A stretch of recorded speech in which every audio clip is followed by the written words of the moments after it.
What's up, guys? This is Adura from iFlip Academy. Another quick video for you. A question, a concern, a stumbling block I see a lot of people struggle with in this business when it comes to specifically trying to wholesale houses. Deals versus buyer's list. What comes first? You know, a lot of people, do I market for sellers first? But, are kind of scared because you've heard all this time, oh man, I need this buyer's list. I need this buyer's list. And I'm actually here to tell you today, nah, forget about the buyer's list. And that might actually sound like blasphemy to a lot of folks that have been spoon-fed this whole build your buyer's list. Oh man, I got a buyer's list of 15,000 people across the country. Buy my $900 course. Nah, forget about that. What comes first?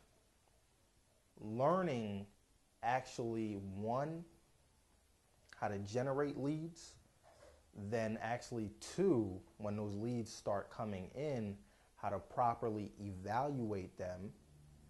That is where your focus needs to lay when you are starting out in this business.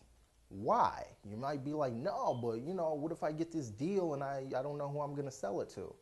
And that's a great question. But here's the thing, and this comes from me doing tons of deals in areas that know nothing about, just randomly marketing and being able to sell these deals quick with I've been in this business for 5 years and have a buyer's list in terms of formal buyer's list, like an Excel spreadsheet with like maybe 10 names on it that I don't think I've ever put to use.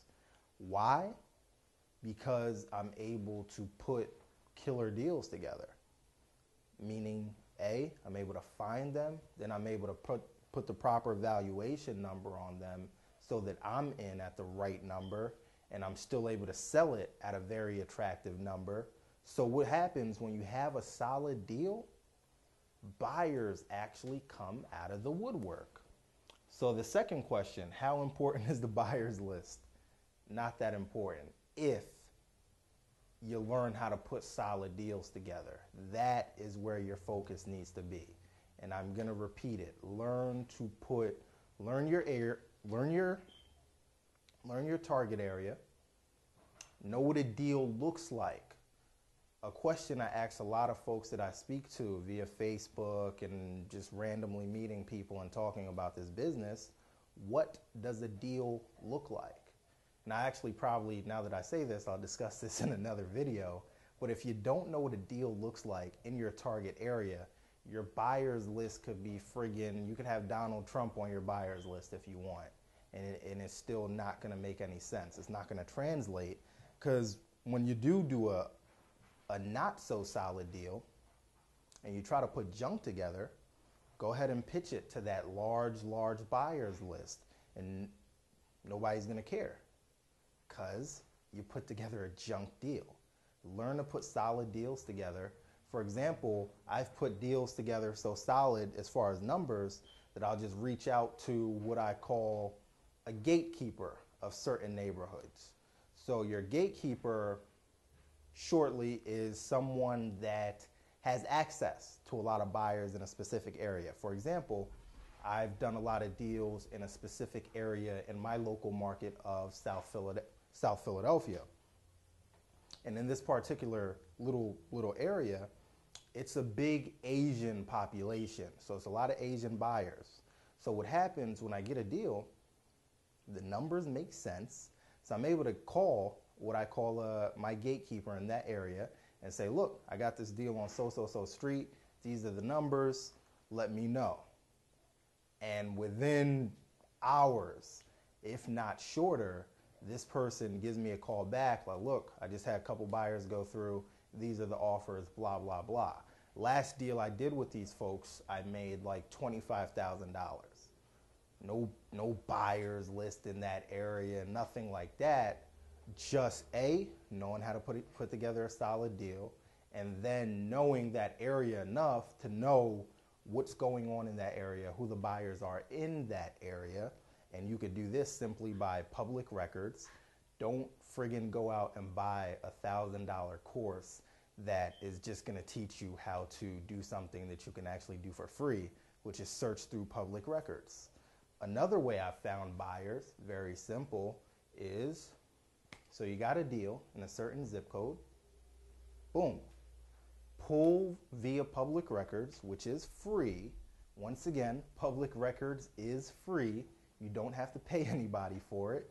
So what you do, you got a deal in a certain zip code, you pull up public records and see all the investors that have bought in this zip code in the last 6 months or so. And you contact them.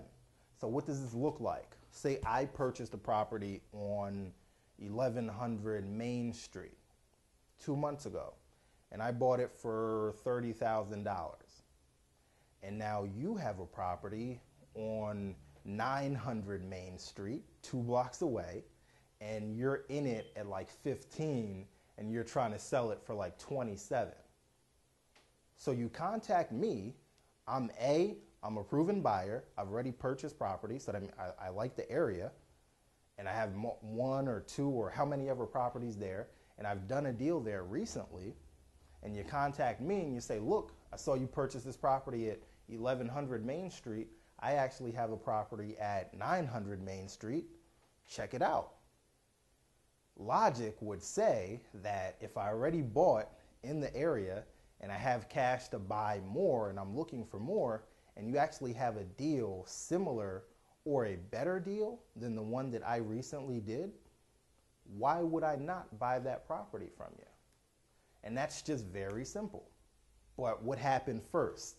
You had to put together a solid deal. Deal always trumps buyer, in my opinion, and in the opinion of a lot of other investors. Get a solid deal and the buyers will flock to it. And that is pretty much it. Oh yeah, and I forgot, but Mr. Guru said, and we already addressed this, which is a lot of gurus push down your throat, look, build your list, build your list. Oh, I'm going to show you how to find cash buyers. Forget about that. Because anything they can show you, you can actually do for free.